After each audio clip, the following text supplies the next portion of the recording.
Good morning, everyone. Welcome to another episode in Dirty Little Secrets. And I'm Dr. Claud Anderson, and I'll be giving you the full story on black history. You know, people try to dismiss black history by focusing strictly on white history. White people will not take black history. But on the other hand, the law of every state require that black children learn white history. So therefore, we got the competitive edge in discussing any racial issue in this country. We need to understand white history so we can remove the lies and the deceptions in white history. For instance, if we had not read black history before we read white history, how would we know, for instance, that George Washington was not the real first president of the United States? The real president of the United States was John Hanson, because John Hanson had been in the position of the chairman before the Declaration of Independence was approved in 1789. He immediately went into the presidency. So what we need to do then is understand that John Hanson was the first president of the United States and not George Washington. The same thing when we start talking about the 4th of July. The 4th of July is not the official birthday of this nation.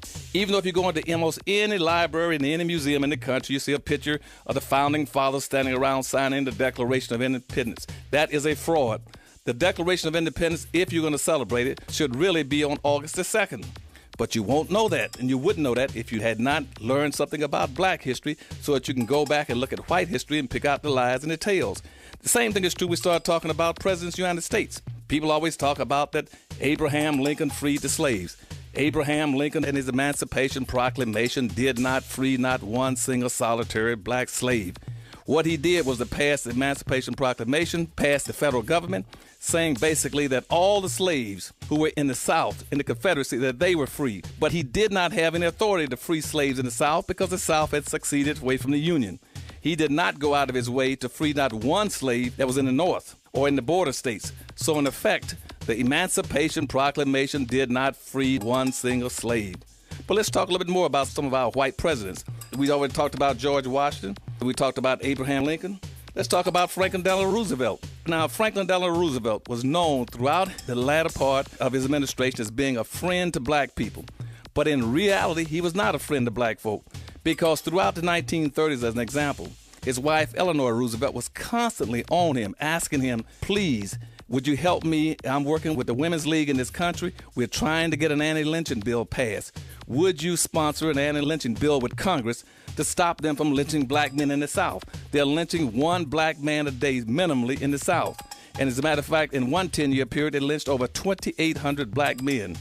But Franklin Delano Roosevelt, the supposed proclaimed friend of black people, said, no, I can't do that because I would be at risk of losing some of my Southern supporters and some of my Southern friends. And he said that about 1934, 1935. But ironically, chickens came home to roost. By 1938, when Jews were being subjected to Hitlerism and to the Third Reich in Germany, and they were being beaten and being lynched and being subjected to all other kind of inhumane treatment, Franklin Delano Roosevelt called Hitler and said to Hitler, I don't think it's right for you to treat those people like that. Why are you beating them and castrating them and lynching them and doing all these other kind of mean and vicious things to them? And Hitler laughed and chuckled and said, how can you tell me anything about how I'm treating Jews in Germany when I learned everything I'm doing from how you all treat blacks in America? And so to this day, most people do not know that blacks were the role models for the Jewish Holocaust in Europe. And you would not have known that had you not had a little understanding about black history. Dwight Eisenhower was another situation. Now, what most people don't know is that Dwight Eisenhower was a black man. And it came out accidentally because Life magazine back in 1963 put out a story talking about all the presidents and their parents. And in that publication, they put down the mother and the father of each of the presidents. But they found out they had made an error because once that magazine hit the stand, they went back and found out that they put in a picture of Eisenhower's mother, who was definitely visibly black. And so what Life magazine did was rushed out immediately that night and withdrew all those editions of Life magazine off the stand. Now, I got some friends who got copies of them, but that is a keepsake. You can't get that copy anymore, but it is available for those who have it and want to read it. Eisenhower was a black man. His mother was black. But you'll never hear that from the white side of the lectern. So what we're going to be talking about this morning is getting a better grasp on what is black history and what is white history. And in white history is basically a sanitized version of history, which means there's no black involvement and is written strictly in the best interest of whites to promote their self-interest at the expense of black folk. So now let's talk a little bit more about black history this morning. This morning when I talk about black history, I want you all to understand, I could spend hours just talking about all of our black great bridge builders. I could spend hours talking about Dr. Martin Luther King, Sojourner Truth, or Frederick Douglass, or Harriet Tubman. I could go on for hours telling you about civil rights and integration. But let me be honest with you. That's not black history. That's not black history. And when you hear me talk this morning, I'm talking about all those unsung black heroes. I talk about all those nameless millions of black cotton pickers and all those black dishwashers and all those black janitors. All those black people who shine shoes for a living just so black folk can get across the road and have some food in their belly and a chance to live. I talk about all those black preachers who would never preach, all those black teachers who would never teach, all those black doctors who would never heal, and all those black babies who died in their bloom for the lack of food, shelter, and a mother's warm touch. That's who I talk about. I talk about black history. I talk about black history so that black folk understand that they're not guests in America, that you're not guests in America, that you walk on sacred ground, paid for by the blood and sweat and tears and the suffering and sacrificing of millions of black folk. You're not here in America as guests.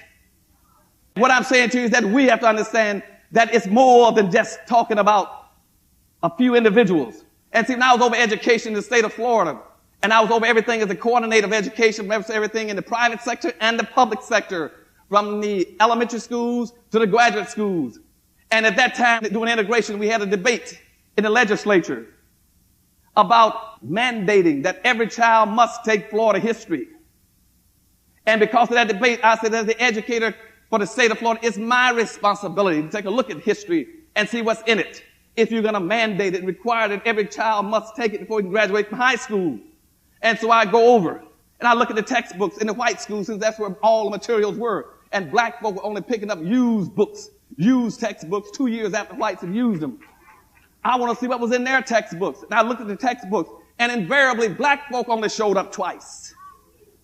Black folk showed up twice in history. Either they were picking cotton, doing slavery with a half a paragraph explaining it in white textbooks, or they had another half a paragraph with a picture showing blacks marching and demonstrating with Dr. Martin Luther King or rioting in the streets in the 1960s. That was all that was in the textbooks about black history on the white side.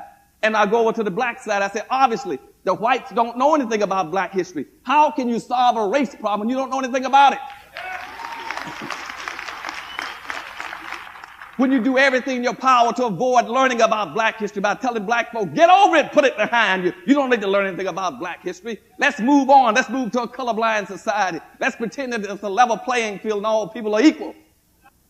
And so then I go over to the black side. And I go into the black schools. And I say, show me as a black teacher what you're doing in schools in terms of black history. And invariably, they'll turn around and say, Dr. Anderson, we fulfill our obligation to black folk. We put up the same 10 or 15 pictures on the wall every year during February. And you know those same 10 or 15 pictures. All of you know who they are. And you point to our black kids that there is black history. That's a lie. That's not black history. What you got are a few very popular and prominent blacks in history as individuals. But that's not black history. Black history is more than that. And I said to myself, I got an obligation to get out and start writing literature and putting out stuff that says black folk are more than a few pictures on a wall.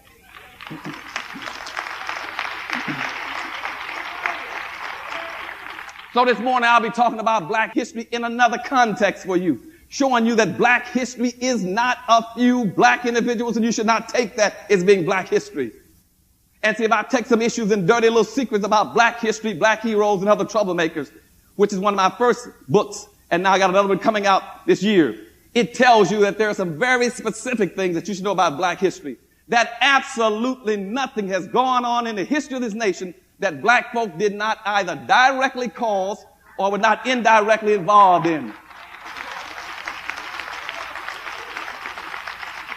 You got to be the smartest person in the world to write a book about America and about black history and exclude black folk. You got to be a magician to do it. And if I started talking about black history and I started taking issues, the first thing I would start off is talking about people in black history. I said, if you're going to talk about people, how can you miss black folk in America? How can you miss black folk in the context of America? See, when I go back and look, and I tell people, I say, in America, the first people in America on this land, recorded on this land, were black folk. Were the Folsom people. Folsom, the Folsom people. The Folsom people were living in the United States as far back as 16,000 years ago. That's what Folsom, Arizona is known for.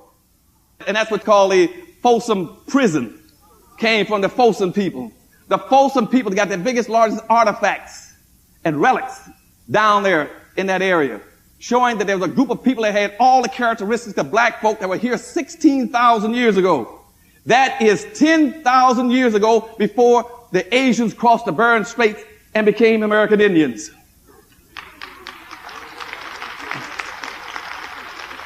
You see, but nobody seems to ask the question, if Asians came across 6,000 years ago across the Bering Straits into America and came down to North America, and they came in and basically had yellow skin and slant eyes, so to speak, how did the eyes become round and also they become dark complected?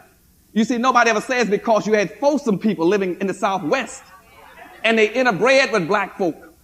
And that's how you created what's called the American Indian in the society. But see, nobody talks about that. And yet they want to talk about American history and give all the credit to what we call Native Americans, when the real Native Americans should have been black Americans. See, nobody wants to talk about the fact that right now we had a television program going across America put out by the Discovery Channel called The Real Eve.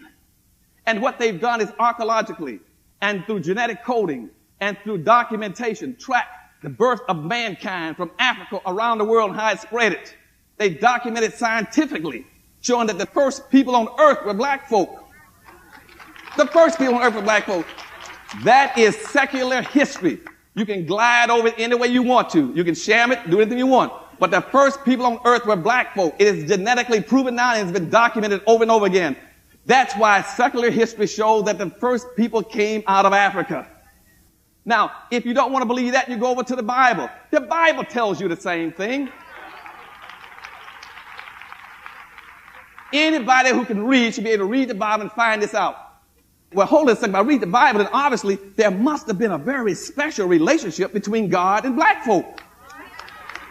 There has to be a special relationship. Because you know why I say that? Because if it says God created man in his image.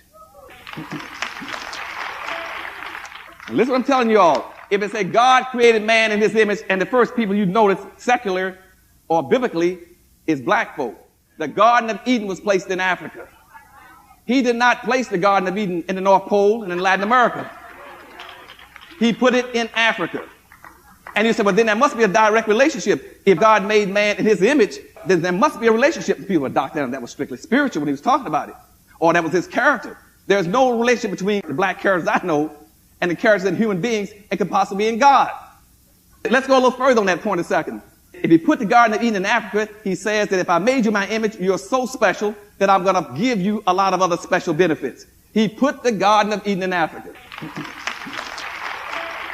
No place else. And if I had a dialogue, I would have said something like this. I said, God, now, are black folk really that special?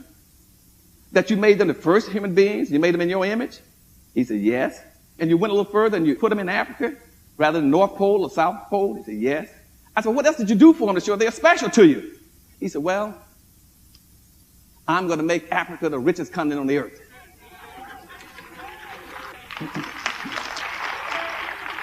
To make sure that black people understand there's a direct relationship between being black and having wealth. I'm going to make Africa the richest continent on earth. And I said, well, God, you did those three things, but show me some more. What else did you do that made them special? He said, I'll make them black. Now, people say, but Dr. Hanson, how does making a black person black show specialness? Because blackness is the most dominant color in the color spectrum. Nothing runs over blackness. I mean, that's what I'm telling you. I can throw green, purple, yellow, red, anything on black. Y'all listen to me now. Black will eat anything up.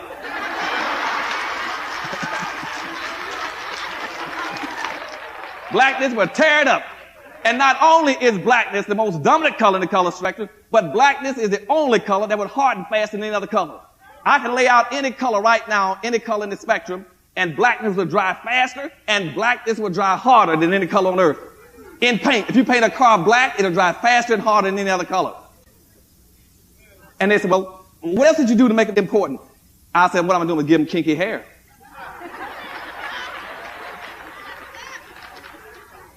And they said, well, that couldn't be perfect because most of them don't want it.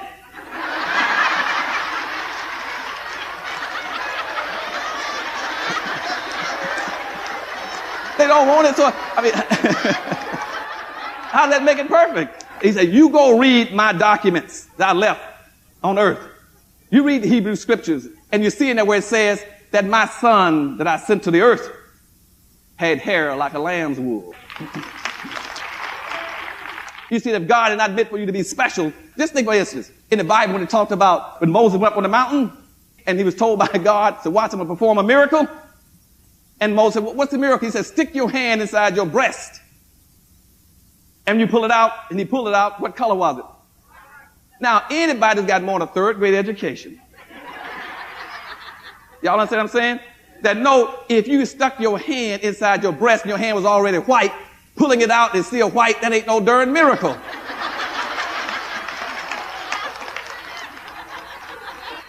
I might be losing you all now. Okay. Are y'all still with me? Okay. I just want to give y'all a little specialness about blackness, okay? I mean, even when Moses and Mary was running trying to escape Herod and to save the child's life, they're going to hide out. Now, did they go hide out in Germany and in France? They went to hide out in deepest Africa in Egypt.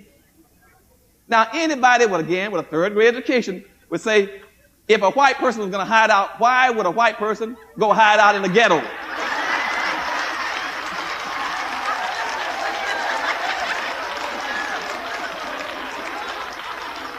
I don't know if y'all are with me still now. Should I be talking to this side of the room and leave this one now? Y'all understand what I'm saying to you? It's saying that they are special people. And that there must have been a special relation between God and color. Otherwise, these things would not have been occurring. But I'm not going to ride that anymore. But I want you to understand the colorness of that, the importance of color. And that black folk, when other people stand up in front of you and say, look, you people aren't worth a quarter. Because over here, we got the Native Americans, which means they are the first Americans. And over here, we got whites. They are the superior people of the earth. And over here, we got Jews. They are the chosen people of the earth. Somebody should stand and say, well, hold a second. I don't care whether you're the first people, the Native Americans. I don't care whether you're the superior people. I don't care whether you're the chosen people. None of you get ahead of me because I am the original first people.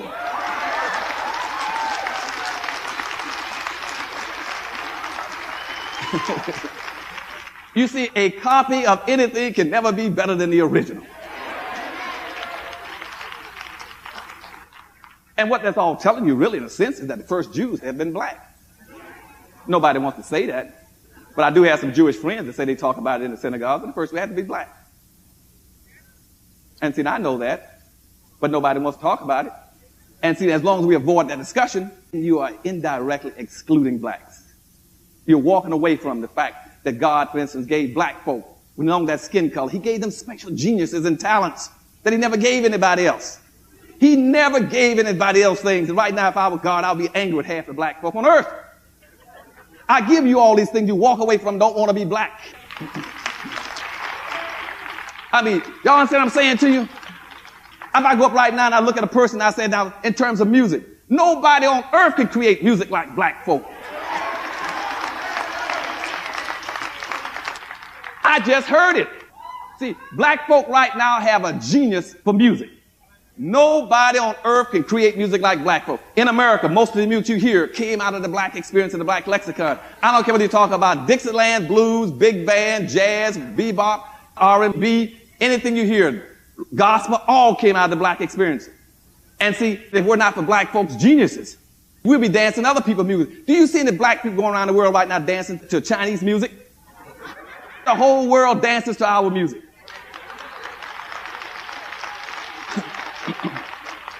Because God gave black folk a genius for creating music. God gave us a genius for dance. Nobody can outdance us. Nobody can outdance black folk. It cannot be done. See, I can take a black kid in the ghetto that big and put on a song and he would boogaloo up and do the glide and slide at 2 years of age. Nobody's got to teach him. He feels it, you see? It is genetic coding. It's in his structure. You see, and I don't want to keep riding these points, but I want you to understand that you are very special people. You don't have to play get low for anybody. I don't want you to put anybody else down, but you say, hold on a second, we are special people. I mean, you may have done a lot of things to us to shut us down and slow us down and keep us hidden, but we are special. And we've always had a special relationship with God. He did give us some gifts and talents that nobody else has. And see, and we move from that, we have to understand that even in terms of the original land, we really should have that land right now they're fighting over in the Middle East. Because, see, blacks were the original Jews, and blacks were also the Kemetes, the original Arabs are in that area. Before Muhammad came in 622 and wrote the Quran. And in 8 years, the Quran came out and made that a movement that pushed blacks out of the Middle East down into the lower Africa. And see, what you call now Palestinians, one time those were called Philistines in the Bible. What you see reading about Samson fighting the Philistines, Samson was a Danite. The Danites are Ethiopians. And so right now, we don't understand what's going on, but one person did. That's why Nasser, back in 1949, made the headlines in the entire United States. When they first built Israel there and put what we call Khazars, that are the Jews now out of Germany and Russia, into that area. And that's why Nasser said in the paper that you'll never again ever have peace in the Middle East. He says, because Jews left here black and came back white. That was a headline across the world. So that's why I don't even get into that conflict. I want you to understand that we are still special people, but we're outside everything that's going on. Let's bring it back to the United States, for instance. If we were talking about in this country, when Columbus discovered America, discovered in quotes, you go back after 1492, and by 1526, see, the Spaniards were bringing black folk into this country. The first boatload came in 1526. They came into P.D. River, South Carolina. Some of those blacks were slaves. All of them were not slaves, but some were. But they had a major revolt there. And black folk wind up killing half of the Spaniards and breaking free. And those blacks from P.D. River then migrated down to Florida, out of South Carolina. And at that time, you had no Indians in Florida. The first inhabitants of Florida were black folk, black slaves, and they set up a settlement right outside of St. Augustine, Florida. The relics are still there, that they were the first inhabitants. And subsequent, as the United States colonies began to build up South Carolina, North Carolina, Virginia, and these other northern states, they began to force more Indians out of that area, and the Indians then went down to Florida. You had about 3 different tribes going down that way. You had the Cherokee, you had the Creeks, and you had the Miccosukes that then went down, started moving out of the Carolinas down to Florida. And they ran into the blacks down there, just like the Asians that came across the Bering Straits ran into the Folsom people. And they ran into the black slaves, they started interbreeding with them. And as they interbred those black folk, the Miccosukes, the Creeks, and the Cherokees, they interbred, they created a new Indian tribe, what you all call Seminoles. So Seminole Indians, that was spelled Cimarron. And later on was converted over and spoken in a different fashion, saying Seminole. Initially was Cimarron. Cimarron is a Spanish word for runaway slaves. And now it's quite ironic that black folk in South Carolina, a couple of suits just went in the last couple of years where black folk are suing to be involved in some of that money that the government is giving to the Seminoles, and the Seminoles won't give a penny to black folk. And when black folk were the original people in Florida. So the P.D. River, so they're talking about land mass, and what happened as a result of that, you get another lie that starts showing up in dirty little history. People start talking about the Underground Railroad. The Underground Railroad was not running north, my people. Black folk might not have been educated as slaves, but they weren't stupid. It's one thing to deny black folk an education, but you can't call them stupid. Why would you find 97% of all the black folk in America in the southern states, just right above Florida, and Florida is free territory because it's Spanish, owned by Spain? Why would he go away from Mississippi to Canada? I'm telling y'all, somebody's not playing with a full deck. They get talking about, well, Dr. Anderson, this is the Underground Railroad heading north. They ain't fools. He said, I can walk across the field and get into Florida. Why am I going to go through 1,000 miles of hostile territory where whites got patty rollers watching the roads day and night and going to catch me without papers, anything else, arrest me and castrate and lynch me, anything else, but I can run across this field and get into Florida. So the real Underground Railroad was the St. Mary River between Florida and going over to Georgia. That was the Underground Railroad. That was the first Underground Railroad, is crossing out of Georgia into Florida. And as blacks began to escape and run down in that area, they began to create a new tribe of Seminole, and what we call black Indians. And so by the 1800s, by the 1820s, we had major black leadership. And black folks sat in controlling position over those Indians. And one of the biggest ones was John Horse. What's that called? John Cabela. Another one was Abraham. They knew more about the white structure than the Indians did. They were the advisors to the Indians. They were chiefs. They led the Indians. And as a result of that, starting in 1822, you had 3 major Seminole wars in the United States. But nobody ever tells you that those wars were being fought over and by black folk. Except people like General Andrew Jackson that was telling the President of the United States. When he said, we go find all the documents in the Library of Congress, what he says is, this is not an Indian war. He says, this is a nigger war down here we're fighting. But see, people always want to paint something, make it another color. And that's what it was. And those blacks were whipping the devil out of half those people trying to get him. And John Horse was a major factor. John Horse, he's the only black man in the history of this nation that ever fought this country. For 50 years, he didn't kneel and pray and moan, we shall overcome someday.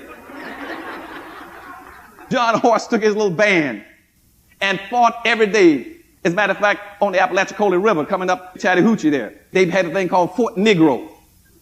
They built this massive fort. They said they'd taunt the whites. And you find the United States Army sent a naval vessel, they shot a cannonball in there, and they started heating the cannonballs. One of the cannonballs got hit with some of the explosives in there and blew the fort up and killed about 200 or 300 black women and children in the fort. That was called Fort Negro on the Apalachicola River. But John Horse was a major leader. Yes, we had Osceola. Go to any library, any museum, you see a big picture of Osceola. Osceola worked in close relationship with John Horse. And Osceola, the noted, famous Seminole Indian chief, was married to a black woman. The black woman's name was Morning Dew. And they had mulatto children, like Wildcat. So Wildcat and John Horse were the 2 primary leaders and fighters for black folk. And they fought the United States for almost 50 years. When they were defeated after the Third Seminole War, a contract relationship was drawn up where they would be moved out of Florida to the Cherokee Strip in Oklahoma. They moved them out of there. They picked up a lot of other Indians, some Choctaw and Chickasaw Indians in the Southwest, and moved them all to Oklahoma. And you always hear about the Trail of Tears. Everybody crying about those poor Indians. They moved those poor Indians in the wintertime from Florida all the way to Oklahoma. Nobody ever tell you that 37% of them were black people. Black Indians moved out there in the Cherokee Strip. And now what's happening? Now the Cherokees also got a major lawsuit in the Supreme Court saying blacks who are not full Indians other than black folk cannot be involved and cannot get any money and resources. And the federal government appropriates $170 million every year to the Cherokee out there, to 155,000 Cherokee, and they say black folk are not qualified unless you can prove that you are 100% Indian. And what has happened now in proving that, if you go look at the Indians in 200 years ago, 100 years ago, look at that picture, they were almost black in color. Now what they call a full Indian is white. That's why in the last 20 years, the population of American Indians has gone up over 300%. And none of them now are black. They've gone white. Here's what happened in history. Because of that fighting down there with the Indians in Florida, something happened in terms of land accumulation. Because the first thing was that Toussaint Overture was fighting in the Caribbean during that same time period. He was fighting Napoleon and the French, who were trying to control the Caribbean islands like Haiti. And the French also had control of what's now called New Orleans. And they owned most of the land from New Orleans all the way to the Pacific Ocean. And they wanted that whole western part of the United States to be French. And they got engaged in a major war with a little black guy named Toussaint Overture, who took his little rouser blacks down there and fought the great Napoleon French general to a standstill and beat him. And that was the first time in history that black folk were ever able to break out of colonization. That's the only time in history that any blacks ever broke out of slavery and broke free. And as a result of that, our national policy has been on Haiti ever since. And they never let Haiti recoup from that. That's the only place on this earth where black folk ever broke free. And as a result of Toussaint Overture beating the devil out of Napoleon Bonaparte, The French then had to sell the land west of the Mississippi, going north. And the United States then bought it from them for 5 cents an acre. What's called a Louisiana Purchase. That's all the land all the way to the west coast for 5 cents an acre. And that's how the United States picked up a third of its land in the United States, was because a black man beat the devil out of the French and caused the land to be purchased. This is black history, not these pictures on the wall I'm telling you all about.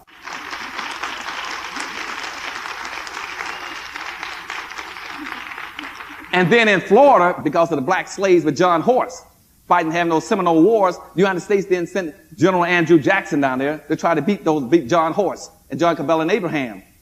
And after all those wars were over, see, Andrew Jackson was then rewarded by making him the first governor of Florida. That's how you got Jacksonville, Florida in there. So they rewarded him because he wanted the land, because the slaveholders wanted Florida to raise more cotton and slaves. And they took over Florida, and they then bought it from Spain, something like about 10 to 15 cents an acre. They got all of Florida and West Florida all the way over to almost to Alabama. And Spain sold them. But I don't want to talk too much about that because we got a major lawsuit coming up, because out of that came a treaty that's very important for black folk, okay? We'll talk about it some other time. That treaty, then they signed a treaty with Spain, and they then bought Florida. Now the United States now has got Florida. They now got all the western United States north because of black folk. Now here come black folk going into Texas. White slave owners then rushed into Texas because they wanted to have more land for raising cotton. And as they rushed into Texas, something very important had happened. See, when John Horse went west and fighting out there with his little band of black Indians, they had to fight not only the Indians and whites all those years, but they had to fight the United States Army. But they never caught and beat John Horse. So John Horse finally went into Mexico. When he went into Mexico, he ran into something that was very important in Mexico. He ran into a black guy. His name was Vincent Guerrero. Very important. When you all start talking about honoring Cinco de Mayo, I want you all to understand what you're doing out here and where all this stuff came from. He ran into a black guy named Vincent Guerrero. And Vicente Guerrero was a black man. And he had become the president of Mexico. He got elected president in 1826. Now, why is this important? Because I'm going back and talking about land again. Because when whites, the Spaniards started shipping blacks into the PD River, they also shipped almost 5 million black folk into Mexico and central United States. 5 million. They sent all those black slaves in there to dig in the mines for gold and silver. And so the population of Mexico now, there's only 3 people in Mexico. By the time John Horse went in there in 1820s, you had Indians, as I told you before, who'd already mixed with the blacks and the Folsom people. You had blacks, who were all those slaves, and you had some mulattoes, who were mixtures of blacks with either Indians or mixtures of blacks with the Spaniards. That was all. There's no such thing as a Mexican. You had Spaniards there who were running the country and dominating straight out of Spain. And at that time, when John Horse went in there, seeing this, in Vincent Guerrero in 1826, he was an ex-slave who had worked with a priest called Iago. And they had a fight and been fighting with the Spaniards and finally took over the government. They took over the government. Iago got wiped out along with Allende and a few other leaders. And then Guerrero mixed up with one other guy and helped him get elected to the presidency. And when the other guy started doing things bad, Guerrero had him shot, took over the government, and then initiated some reforms in what was called Mexico at that time. 1, he freed all the slaves. 2, he started a corn system. 3, he started public schools. And that was a black man. Okay? And that's how Mexico got its independence that you all celebrate as Cinco de Mayo. Y'all listen, I'm telling you out here, you got to be careful what you're celebrating and understand what you're celebrating. That was a black man that liberated. And when John Horse went in there, he knew that slaves were not permitted. And when slaveholders went in to raise more cotton into Texas, they ran into that law that had been passed, and you cannot have slaves on Mexican territory. Because this black guy had already passed a law saying slaves are free and it's illegal. So whites went in there to raise cotton and took those slaves. They said, well, we don't have any slaves with us. These are not slaves we're bringing in here. These are just black folk who are willing to work free for the rest of their lives. You see, but all people are not stupid. And so the government then, under the blacks down, they said, look, say, Santa Ana, you get your general and go up there and clean house. And so when Santa Ana started moving north and told the white slaveholders, you cannot own slaves in Texas. Then what the white slaves said, well, we're fighting for our freedom in Texas. We're fighting for our independence because we're going to take this little bit of land and break it away from it and say this is strictly for slaveholding and it's ours.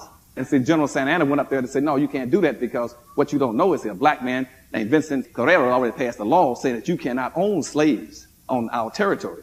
And so the war with Alamo was not over trying to get independence for America or liberation for whites or freedom for whites in America. It was to keep and contain slavery on that property. Okay?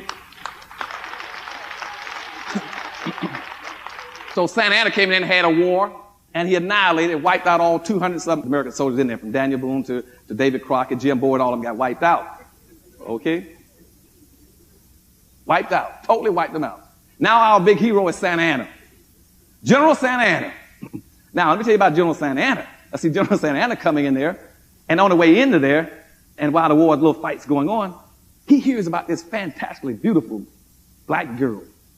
Name is Emily. Now, Emily is a beautiful girl, and some people even call her a prostitute. Okay?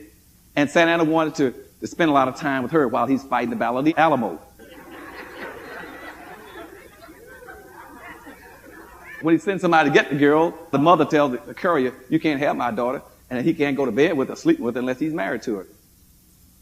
So then General Santa Anna rigs up this thing to have one of his officers go by there and pretend somehow that he's going to have a wedding. And he's going to marry the girl. And he put on a phony wedding. And he keeps the girl with him a couple of weeks, pretending that he's married to her. While he's doing that, guess what happens? Sam Houston then has a chance to pull together the forces. And they march up there, and they catch Santa Anna in the bed. Santa Anna comes running out of the bedroom, no shoes on, just his underwear on. And they catch his army off guard and slaughter him. And wipe Santa Anna out because he's messing around with Emily, the black prostitute. And as a result of that, the state of Texas honor Emily. See, see, they come out with this song called, you're right, A Yellow Rose of Texas. See? They say, this poor black girl, she put a hurt on him. And that becomes the state song for Texas. So the state song of Texas is The Yellow Rose of Texas. And nobody ever knew whether they put Emily up to keeping him contained while the army got together at the Alamo, or whether it was an accident. But either way, they honored her in history, the Yellow Rose of Texas. They never tell you that she was a black mulatto. Okay? The song goes, she's a yellow rose of Texas, sweetest rose I ever knew.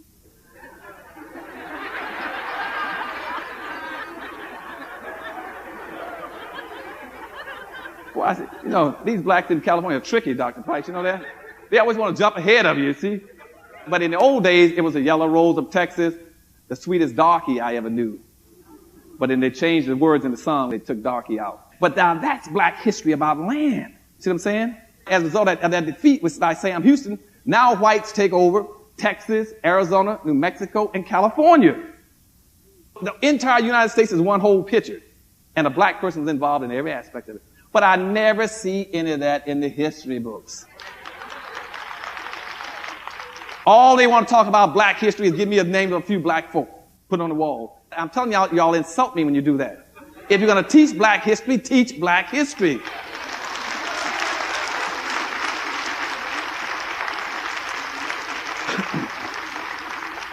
Let's jump to some other things. Let me talk about names, for instance, because I like getting into this. Y'all heard about Dred Scott. After they took over Texas brought it into the Union, the land in 1836, the United States at that time declared in the treaty with Mexico. Now, keep in mind this treaty with Mexico, contrary to what you hear out here, that now a lot of Mexicans in there fight the Second Mexican-American War, that they're going to take back the United States because the United States took it from. The United States didn't take the land from Mexico. They bought it from them. In addition to having whipped Santa Anna, the United States gave the Mexican government $15 million for the land and another $3.5 million in reparations, which comes to almost $36 an acre. Where they buying land all over the United States for 5 cents an acre, Mexico got hundreds of thousands of times what the land was worth. The United States did not take New Mexico and Arizona and Texas and California from New Mexico. They bought it for $15 million and $3.5 million in reparations. That was after the war. They took that land, and yet people talk about, well, we're going to have a war and take it back. Nobody took it from you. When they signed the treaty and gave them the money, they defined who were people of color in there. They said, these are people of color. And guess who they said who people of color were? Only the Indians. At that time, they didn't want to say mulattoes. They just said, well, we just call them the rest of those people in Mexico. And that was the law. That was in 1836. So by 1857, when they had the Dred Scott decision, And he went to court trying to get free, and the United States Supreme Court says a black man don't have any rights that a white man is bound to respect. It was based on the fact that you had the Fifth Amendment and those treaties saying you don't have any rights. So the federal government came out by 1860 saying that black people were not people of color. That was a federal state policy, that black people are not people of color. But I keep hearing people talking about black folk as people of color. How did black folk become people of color when the law says you're not people of color? When did you change the law? When did you go back and change the treaty so that now, if it's some of my civil rights organizations like the NAACP calling, they represent people of color? How do you represent people of color when they just said by law that you can't be people of color? And you play into a bag because you don't want to be black. You want to be people of color. And talking about the Dred Scott decision, so nobody wants to be what they are. I go back to the Dred Scott decision, and there's Dred Scott, major Supreme Court case that has never been reversed in the courts. You had never had a case to reverse the Dred Scott decision in 1857, which says a black man has no rights that a white man is bound to respect. Never been reversed in the courts. It's called the Dred Scott decision. But keep in mind that Dred Scott was not his real name. Even he didn't want to use his real name, want to be black. Dred Scott's real name was Sam Blow. And I don't know if Joe Blow was his brother or not. I don't know. I don't know if Joe Blow was Sam Blow's brother. But I do know the slave master's name was Peter Blow. But he didn't want to be Dred. He called himself Dred Scott rather than Sam Blow. There's Sojourner Truth. See, everybody says, how you get that name? Sojourner Truth. Her name wasn't Sojourner Truth. Her name was Elizabeth Bromfree. She grew up in a German household. She spoke German up until a teenager. And she switched her name from Elizabeth Bromfree to Sojourner Truth. And they asked her, why did you do that? She said, because I felt God had commissioned me to walk up and down the roads and tell the truth. Everybody talks about Christopher Aytock. Every picture they got Christopher Aytock. I said, who was he? They said, Christopher Aytock, doctor. You don't know who that was? I said, no, that was the first person killed during the Revolutionary War. I do research, but that's a lie. He was not the first person killed in the Revolutionary War. That was a black boy killed 2 days earlier. And plus, his real name wasn't Christopher Aytock, it was Michael Johnson. Everybody lies to poor Dr. Anderson, you know. Michael Johnson, he goes around as Christopher Aytock. Here comes Frederick Douglass, one of our gigantic activists. I go check up, find out his name wasn't even Frederick Douglass. His name was Frederick Augustus Washington Bailey. I'm around trying to find out who in the world is Frederick Douglass. And see, folks found out that white folks always had the authority to give them names. They want to get in charge of their own names. White folks were always giving black folks silly names. Well, let them give black folks these silly names. They pick things like titles. Colonel! Here's the janitor named Colonel.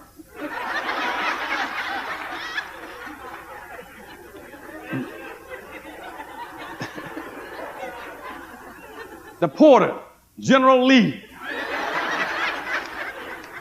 Here's a guy that's about 200 years old. They call him Honeymoon. White folks did all these tricky things with black folks' names, so finally black folks said, if I ever get in charge, I'm going to change my name. That's why those black leaders were changing their names. And then when the slavery ended, a lot of black folks said, I'm going to pick me a name that nobody can play with. So a lot of them said, I'm going to color. And so they started picking colors, you know. I want to be William Green. I want to be Dolores White. I want to be John Brown. Couldn't find one black person call himself black.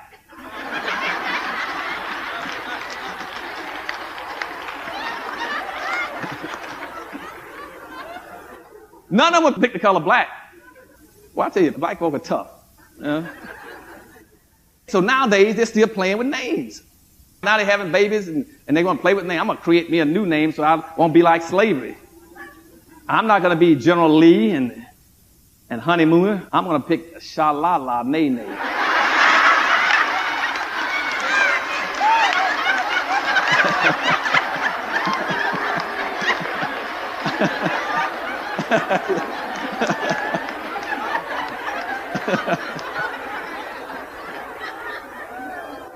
I'm serious, you know. I mean, black folk are tricky. I went to a drive-in to get some chicken one day. The girl reached out the window and said, that'll be 510. So I said, is that your name on that tag? She said, yes. I said, how many children in your family? She said, 9. I said, what's your name? She said, no more.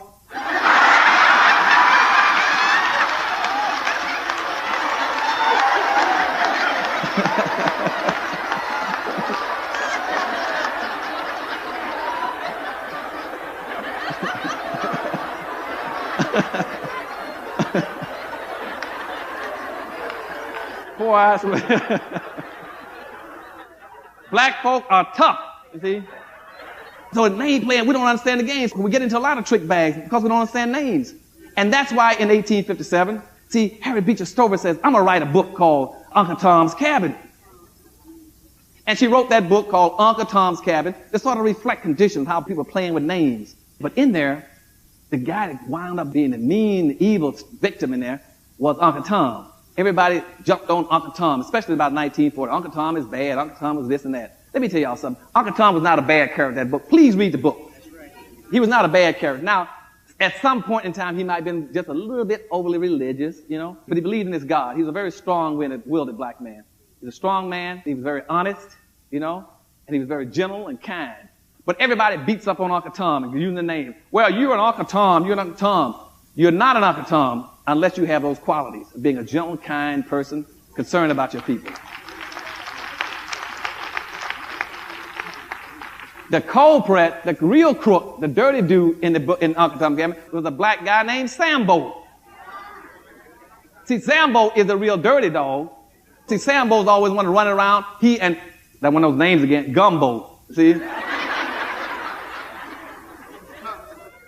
See, Sambo and Gumbo. You know? So Sambo is the one always running around behind with the white slave master.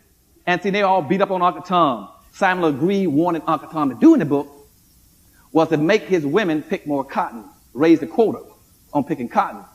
And he also wanted Uncle Tom to squeal on where black folk were hiding when they escaped from slavery and ran across the river. Or he wanted them to inform on when they were planning a revolt or anything else. And Uncle Tom says, I can't do that. He said, it's not in my soul to do that kind of meanness to my own people. And so then Simon Legree says, you're going to tell me where they hide? He said, no, I can't do that. But Sambo says, yes, Master Legree, I'll show you where the coons hide. I'll show you where the niggas hide and they ride across the river. And that was a different kind of character for black folk. Uncle Tom said, I'm not going to beat these women. I'm not going to raise the quota on picking cotton. And when a black person comes in short on his cotton picking, I'll take cotton out of my own sack and put it into a black person's sack so he can make the quota and get a whipping. And Simon Legree said, I'm going to break that up. And he told Sambo, you go in there every night and you whip him until he learns to respect me and do what I tell him to do and abide by me and do things in my interest. And so Sambo went in there every night and beat Uncle Tom. And Uncle Tom said, I'll die first. And so they finally beat Uncle Tom to death. So I want y'all, when y'all start using these names, make sure you use the right name.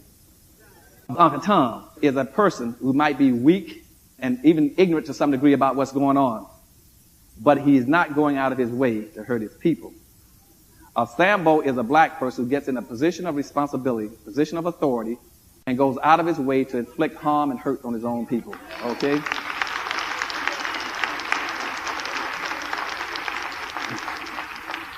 And that's why I'm always defending a lot of these people. You know, when y'all start running down, y'all started bad-mouthing Clarence Thomas and Ward Connolly and Alan Keyes, or what they call them, Uncle Tom. They're not Uncle Toms. You got to call them by their right names, okay? Use the right names. If you're going to name him Shalala, Nay, call him what he does otherwise. Any of them you find out Sambos, call them Sambos. Now, one of the things that's going across the country right now you all need to know about is that based on my first book, Black Labor, White Wealth, and on page 166 and 167, where I talked about meritorious manumission. Now, meritorious manumission was a system that was put in place in 1810, where the dominant white society says, wouldn't it be marvelous if we can build in controls into black folk so we no longer have to watch them physically? We can build a system in where they will monitor themselves and be responsible for their own behavior.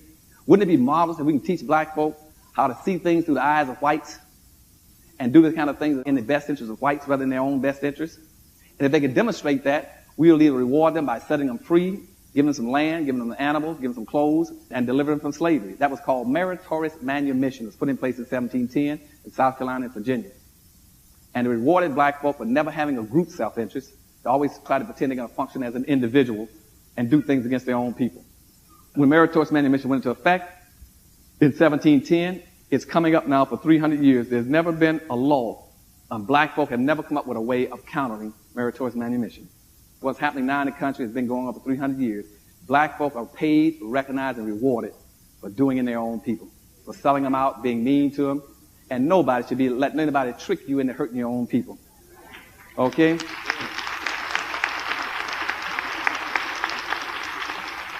Don't even let them make you do it on a religious basis. Now I hear people saying something about Dr. Anderson, I think I got a religious commitment to be responsible for everybody. I think there's no way on earth that God would sanction that. Why would the Lord tell you to forsake your own children and family, to leave your house and go down the street and take care of everybody else's house, everybody else's children?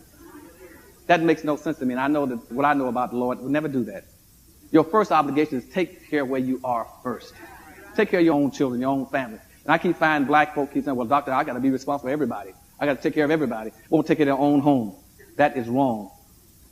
You know, it's non-spiritual.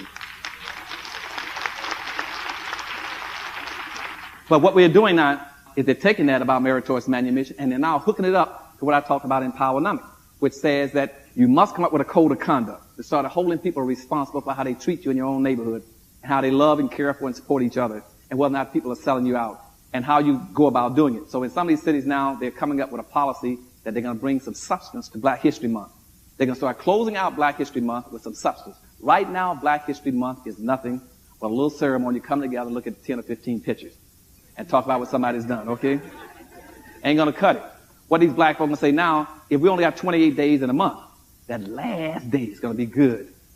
On the 28th now, they're going to start setting up what they call anti-meritorious manumission days. They're going to start setting up Sambo recognition and reward days. Where in these communities now, they're going to start recognizing the biggest Sambos in the community. They're going to recognize them. They're going around now. Detroit got one coming up on 28th, and I'll be there sitting on the front row watching it, you know. They do it in Dallas, Texas, and other cities. And what they're doing now is they're going out, they're going to take a picture of all the Sambos. No, they don't take all of them. After the biggest Sambo has been recognized, they then put his picture on postal cards, like yard signs when you run an election, and they're stapling them on fences and walls and trees as Sambo of the Year.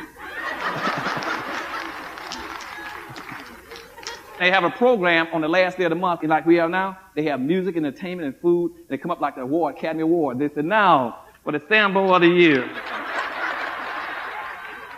And they build up to it by having a lesser honor called Hayward Shepherd Award. And they give out a Hayward Shepherd certificate for the wannabe Sambo.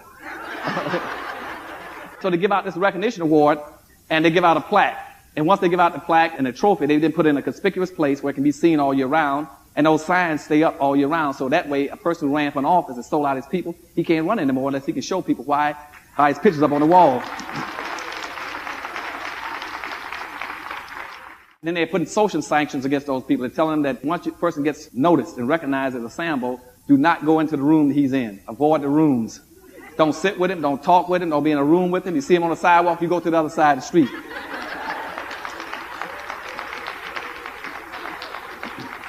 They're trying to institutionalize that. So every year at the end of Black History Month, where they said for 27 days, here are the blacks that tried to be nice, to be respectful and responsible in the community. Then the last day they said, now here are the turkeys to the left. They're going to pick the one. Now the Hayward Shepherd Award, for you all know who Hayward Shepherd is. When John Brown freed blacks and a few whites and his own family went in to free blacks in Harper's Ferry, Virginia. And what John Brown was after, and here again, why isn't John Brown that white guy? Why is his picture on the wall? Why did I never see John Brown on the wall? John Horse. Two other whites that are very historical. Charles Sumner and Thaddeus Stevens, two of the biggest white legislators we ever had, wrote the 14th Amendment, the 13th Amendment, and the 15th Amendment, and the two civil rights laws. Where are those two whites on the wall? Those are heroes in my book. How about Gabriel Prosser, the first black that had a major slave revolt? And Denmark Vesey, where is he? Where is Nat Turner? See what they do? They pick the most safest, most sanitized blacks you can get your hands on and stick them on the wall. But those people should be honored and respected. Okay? But John Brown took his little band together. They went into Harper's Ferry to free the black slaves. And what John Brown was counting on, to break into the military armory there, get some weapons and rifles, and give it to all the blacks, slaves. But he couldn't do it because he said he had a problem. He said, I can't do it unless all the slaves come out to get the guns. He said, I need a black person with a lot of visibility to call the slaves to come out of slavery and to get the guns. And he said, I got to get somebody. He went to Harriet Tubman first. And Harriet Tubman couldn't meet with him up in Maryland because she was sick. I think she had flu or something like that at the time, so she couldn't come. So then he went to Frederick Douglass and told Frederick Douglass, I got to have the most visible black in the country to help call these slaves out. I'm going to break into the military armory, get all these weapons. You call the slaves out. Then they're going to go up in those mountains, in the Appalachian Mountains, and you'll never get them out of there if those slaves are armed. He met for a whole week with Frederick Douglass, trying to convince Frederick Douglass to come with him, and Frederick Douglass wouldn't go. Then Frederick Douglass confessed on his deathbed when he died the reason he didn't go because he was scared. But yet he's on the wall with us, you see. So John Brown asked him, said, well, aren't you willing to help your people? And Frederick Douglass said, I'm always willing to fight for my folk. And John Brown, the white guy, said, I'm not asking you about whether or not you're willing to fight for them. I'm asking you, are you willing to die for them? He said, no, so I ain't going to do that now. And so John Brown then had to go into Harper's Ferry by himself with his own family. He even took a couple of his daughters. See, John Brown had 21 kids, so he took some of his own children himself and about 5 other black people and went in there and took over the armory. And he took it over and he had it. But when he went in that night, there was a black slave sitting on the porch at Harper's Ferry on the railroad track. And he saw John Brown's people coming in town that night. He jumped up and said, here's my chance to get meritorious manumission. He jumped up and ran out the porch and warned the town that John Brown was in town to free the slaves. As he ran across the road, John Brown and his group shot him. He staggered and ran and fell against the side of the hotel and collapsed there. And the town then put a monument where he fell, called the Hayward Shepherd Monument, saying, this is the kind of black we like. That kind of black who's willing to die to maintain a system, a way of life. Is because of that they're going to give out the Hayward Shepherd Award. For that kind of black who's already jumped off the porch and run to warn somebody or something and hadn't quite gotten there yet. He's what you call a wannabe Sambo. Or soon to be. So they give out the Hayward Shepherd certificate and they also give out the Sambo Award. And one of the funniest things I may have mentioned it once before was that they gave out the Hayward Shepherd Award to a black police officer in one of the big urban cities. And he came up on the stage, and they talked about the award. He came up on the stage, asked him to come up and get his certificate. He goes up there and gets his certificate, and they hand it to him, you know. He says, I want y'all to know I work real hard.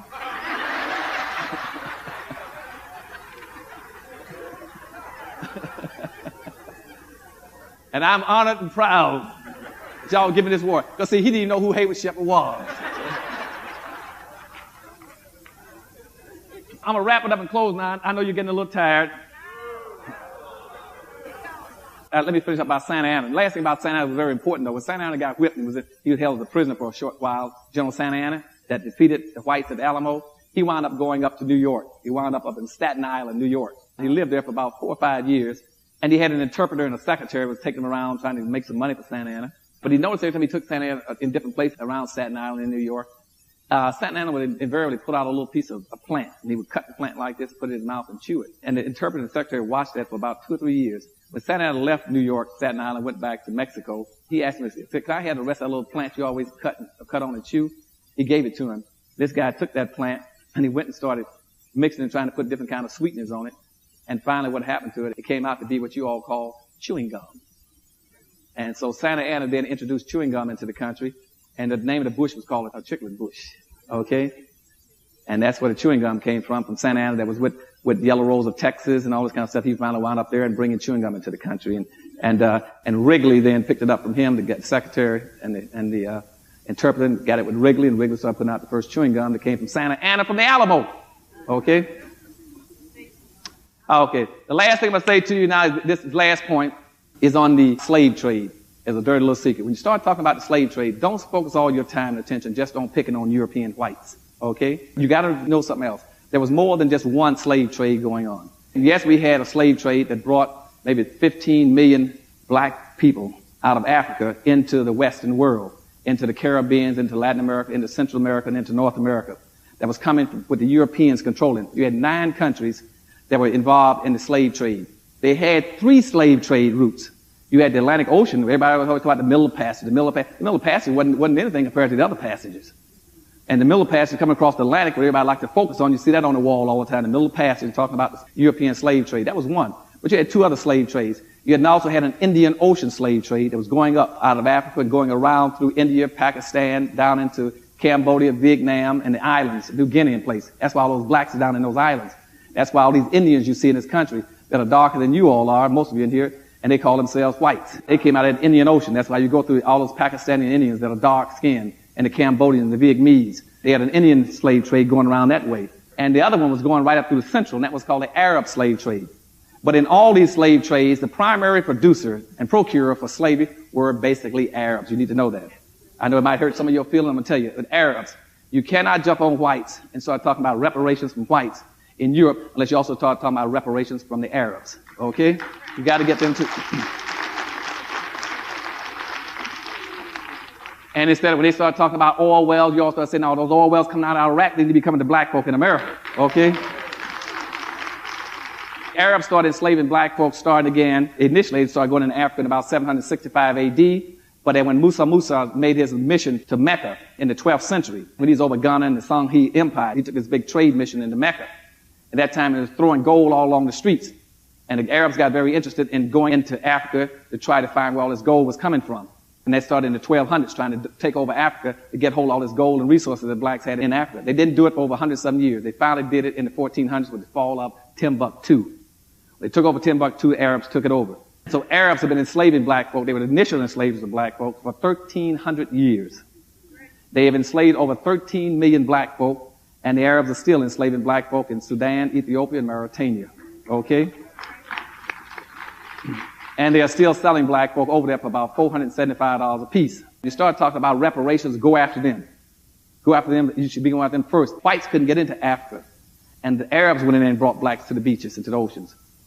Now you start talking about, yes, but we had some black Indian chiefs that were selling black. Yes, they were. But those, they were not selling because they were black. They were selling because they converted over to Islam. That was the difference. They were selling for religious reasons because Islam says that a Muslim cannot enslave another Muslim. So anybody who was not Muslim was being enslaved. And they started pulling those blacks up through the Middle East into the Arab slave trade. They were pulling them up there so fast, and the two things they wanted. They were looking for young black girls between the ages of 10 and 15, and back during the slavery period, and they were making concubines. And they're still using a lot of that now. They're breaking them in, and at the same time, they were reducing black men to being what? That's right, eunuchs. They were castrating black men. In Basra, one time, I found something like about 28,000 black men that had been castrated. They castrated the black men during the slavery period, so they could use them in their homes as domestic servants or as guards over the harem to watch their women, but to make sure those black men did not indulge in any sex. Within the Arab women, they castrated and neutered them, and they put them into the army, into the military. The military was training. They also used them as women by having neutered them. These are all the dirty little secrets you should know from a religious perspective about names, about individuals and characters in the history. We have a very convoluted history, okay? And you start getting information. Make sure you get all the information before you go out so you're armed to do it and go out and fight. But black folk have made major contributions all over the earth. And I didn't get into all the things. And I know you're a little tired now, but I love you for it. And I'm going to conclude here. And next time you invite me back, we'll pick up where I left off today. And as of this coming year, Dirty Little Secrets #2 will be coming to you in your bookstores. Okay? Thank you very much.